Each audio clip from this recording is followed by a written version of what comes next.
right, people. Welcome to Everything Yesterday This Morning. I'm sorry I'm so tired. I stayed up for Biden's State of the Union speech last night and live tweeted it. It was something to behold. He spent most of the time talking about how great Ukraine is and how scared Putin is and how important freedom and liberty are for people not in the United States.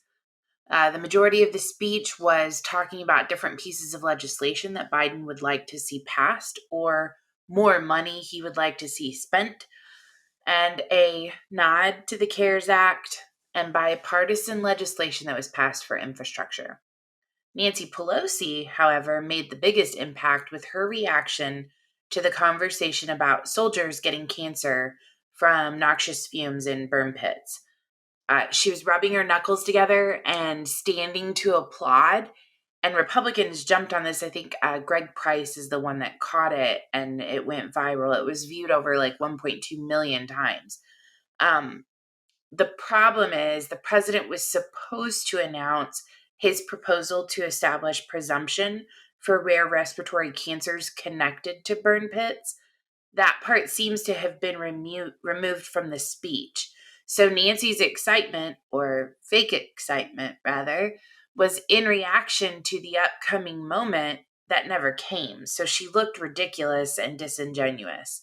Biden ended his State of the Union speech with some yelling about how we're great because we're great and go get 'em.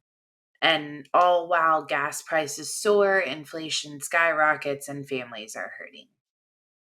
After Russia invades Ukraine, China says U.S. support for Taiwan is futile. America sent a delegation to Taipei yesterday to reassure Taiwan of the United States' rock-solid support for them. The delegation included Mike Mullen, who was a one-time chairman of the Joint Chiefs of Staff during both the Bush and Obama administrations, and he brought with him former defense officials Megan O'Sullivan, Michelle Flournoy, and ex-National Security Advisors Mike Green and Evan Medeiros. I'm not sure how we're supposed to be showing Taiwan rock-solid support by sending former and ex-officials instead of current ones, but I'm sure Taiwan sees how rock-solid our support was for Ukraine, and they're feeling really relieved at this point. China's response was, quote, "The will of the Chinese people to defend our national sovereignty and territorial integrity is unwavering. Whoever the United States sends to show so-called support for Taiwan will be futile. Washington should handle the subject of Taiwan prudently so as to not further seriously undermine the China-U.S. relations on the whole." Perhaps our foreign policy strategy of meddling in other countries' affairs over and over again and failing miserably, i.e., Ukraine, Iraq, Afghanistan, Libya, Syria, etc., might not be the best course of action. We could possibly be reevaluating at this point. EV startup One raises $65 million to speed U.S. plant plans. Our Next Energy, or One, said that a new funding round will enable it to accelerate development of a long-range battery and begin evaluating potential sites next quarter for its first U.S. battery plant. The Michigan-based company said a prototype of its new high-energy Gemini battery delivered more than 750 miles of range between charges, which far exceeds the best production electric vehicles on the market. The U.S. plant will initially build the Aries battery, which uses an improved version of the current lithium iron phosphate cells that eliminate high-cost materials such as cobalt and nickel. The new round of investments were led by existing investor BMW I Ventures and joined by Coatue Management, Breakthrough Energy Ventures, Assembly Ventures, Flex, and Volta Energy Technologies. Secretary of State Blinken warns of mounting Russian human rights abuses in Ukraine. Blinken said that so far, more than 500,000 Ukrainians have fled to neighboring countries, which are NATO member states, to seek refuge. He said Russian strikes are hitting schools, hospitals, and residential buildings. They are destroying critical infrastructure, which provides millions of people across Ukraine with drinking water, gas to keep them from freezing to death, and electricity. Civilian buses, cars, and even ambulances have been shelled. Russia is doing this every day across Ukraine. Remember what I said yesterday about the investigator being called in to look at human rights violations, war crimes? Remember the story I told you about Mexican extermination camps? Do you notice how invested in Ukraine, but not a country directly to our border, we are? Why do you think that is?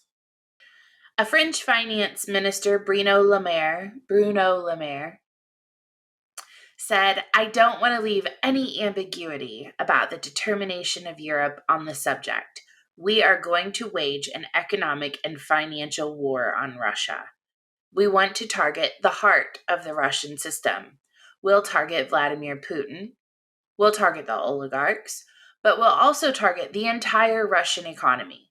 Sanctions must strike fast, strike hard, and we're already seeing the effects.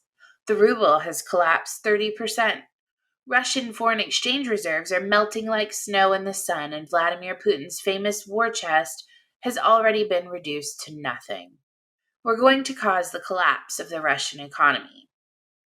In a little bit of a clapback on Twitter, Dmitry Medvedev, which is Russia's former prime minister and now deputy chairman of its Security Council, responded immediately with, quote, "A French minister said today that they have declared an economic war on us.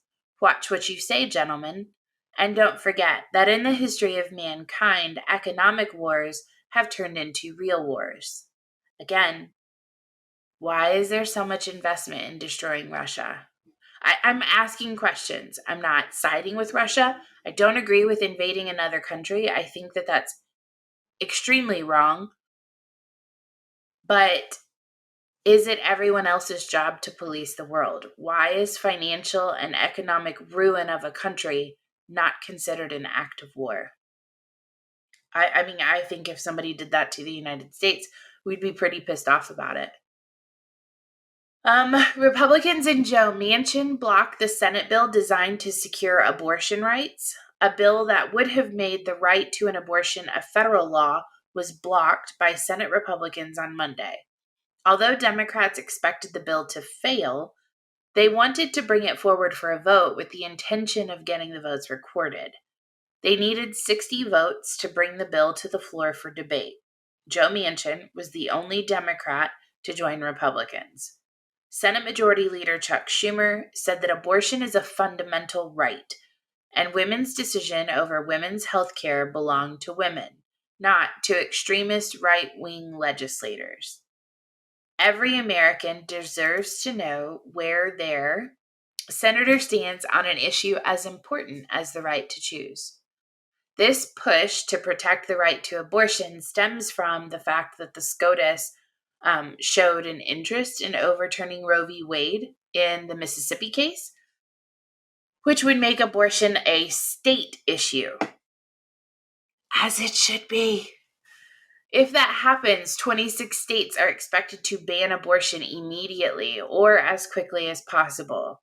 Young women, poor women, and women of color disproportionately seek abortion, according to this article. Abortion bans would fall heavily on such populations, forcing millions to travel hundreds of miles to seek an abortion and leaving others with few options except clandestine providers or unwanted pregnancy. I'm going to leave my personal opinions of abortion off of the table. I just wanted to put this information out there for you guys. The MLB cancels its first two series of 2022.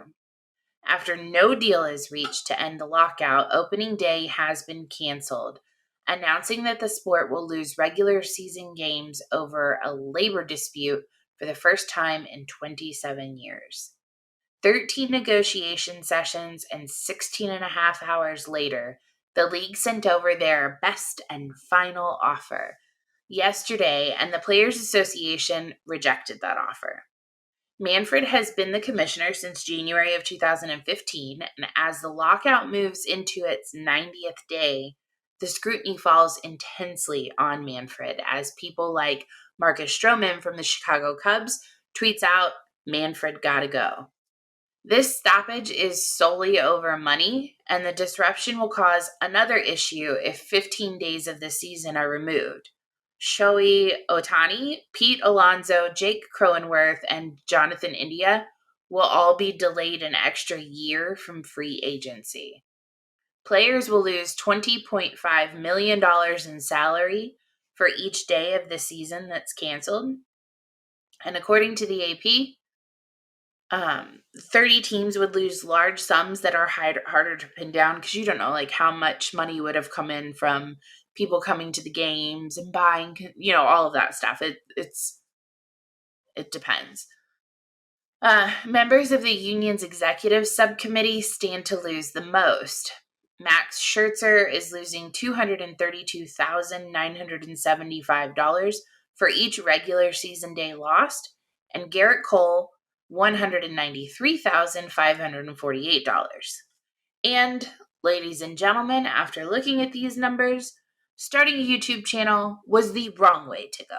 And I will further be henceforth outside practicing my swing at 4 a.m. every day instead of doing my morning show. I'm just kidding. I love you guys. That's it for today. Everything yesterday, this morning. Like, share, subscribe, do all the things. I hate asking that at the end of every episode, but I need followers or subscribers, and I need watch time so that I can monetize. And then I won't ask anymore. All right. Love you guys. You guys take care and have a great day.